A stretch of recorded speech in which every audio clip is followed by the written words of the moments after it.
BJP MP Tejasvi Surya addressing a Vikasit Bharat Sankalp Swamadesh program, and during his speech Surya lauded a Union Finance Minister Nirmala Sitharaman, calling her one of the most successful financial minister of India in the most challenging times. The remarks highlighted Sitharaman's role in steering India's economy through global uncertainties and domestic challenges. They even focused on a government's vision for a development India, and with leaders emphasizing reforms, reliance and citizens' participation.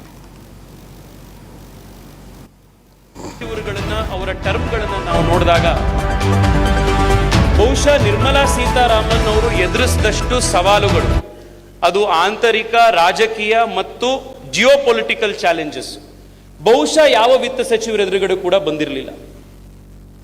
ಇದೆಲ್ಲದರ ಮಧ್ಯದಲ್ಲೂ ಕೂಡ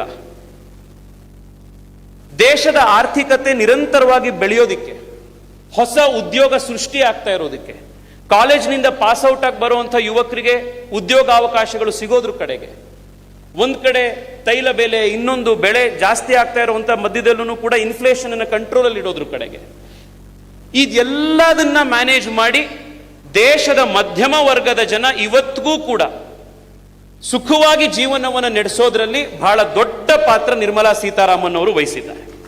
ಇದಕ್ಕೆ ಅವರು ಅಭಿನಂದನಾರ್ಹರು. ನಾವೆಲ್ಲರೂ ಕೂಡ ಅವರಿಗೆ ಜೋರಾದ ಚಪ್ಪಾಳೆಯ ಮೂಲಕ ಅವರಿಗೆ ನಮ್ಮ ಧನ್ಯವಾದಗಳನ್ನು ಅರ್ಪಿಸ್ತಾ ಇದ್ದೀವಿ. One of the most successful finance ministers of India in the most challenging geopolitical times. ಇದನ್ನ ಯಾರು ಡಿಬೇಟೇ ಮಾಡ್ಲಿಕ್ಕೆ ಆಗೋದಿಲ್ಲ. Guru Raghavendra bank issue pending ಇದೆ. ನಮ್ಮ ನ್ಯಾಷನಲ್ ಕೋಆಪರೇಟಿವ್ ಬ್ಯಾಂಕ್ ಸಮಸ್ಯೆ ಬಂತು. ನಿರ್ಮಲಾ ಸೀತಾರಾಮನ್ ಅವರೇ ಮುಂದೆ ನಿಂತು ಅದರ ಕಾಸ್ಮೋಸ್ ಬ್ಯಾಂಕ್ ಜೊತೆಗೆ ಮರ್ಜರ್ ಮಾಡಿಸಿ ಸುಮಾರು 40-50 ಸಾವಿರ ಜನ ಡೆಪಾಸಿಟರ್ಸ್ಗೆ ಅವರೇ ಒಂದು ಸಹಾಯ ಮಾಡಿಕೊಟ್ರು. ಆದರೆ ಗುರು ರಾಘವೇಂದ್ರ ಬ್ಯಾಂಕ್ನ ಇಶ್ಯೂ ಇನ್ನೂ ಕೂಡ ಪೆಂಡಿಂಗ್ ಇದೆ. ನಮ್ಮ ಕ್ಷೇತ್ರದಲ್ಲೇನೆ ಸುಮಾರು 60,000ಕ್ಕೂ ಹೆಚ್ಚು ಕುಟುಂಬಗಳು ಗುರು ರಾಘವೇಂದ್ರ ಬ್ಯಾಂಕ್ನ ಬೇರೆ ಬೇರೆ ಹಗರಣದಿಂದಾಗಿ ಇವತ್ತು ಸಮಸ್ಯೆಯಲ್ಲಿದ್ದಾರೆ.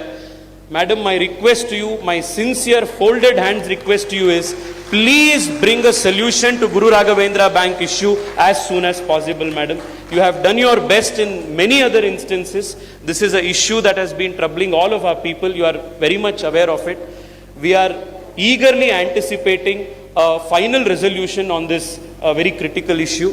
Once again, madam, I have come and troubled you many times over this issue. ಪ್ರತಿ ಸತಿ ಬಂದಾಗಲೂ ಅಷ್ಟೇ ಸಮಾಧಾನದಿಂದ ಇದನ್ನ ನಾವು ಮಾಡ್ತೀವಿ, ಇದಕ್ಕೇನೋ ಒಂದು ಸಮಸ್ಯೆ ಬಗ್ಗೆ ಹರ್ಸೆ ಕೊಡ್ತೀನಿ ಎನ್ನುವಂಥ ಆಶ್ವಾಸನೆಯನ್ನು ಅವ್ರು ಪ್ರತಿ ಸತಿ ಮಾಡಿದ್ದಾರೆ.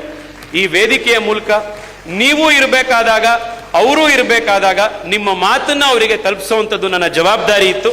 ಆದ್ರಿಂದ ಅವರಿಗೆ ತಲುಪಿಸ್ತಾ ಇದ್ದೀನಿ. ಮತ್ತೊಮ್ಮೆ ನಿಮ್ಮೆಲ್ಲರಿಗೂ ಕೂಡ ಅಭಿನಂದನೆಗಳು. ಸದಾ ವಿತ್ತ ಸಚಿವರುಗಳನ್ನ ಅವರ ಟರ್ಮ್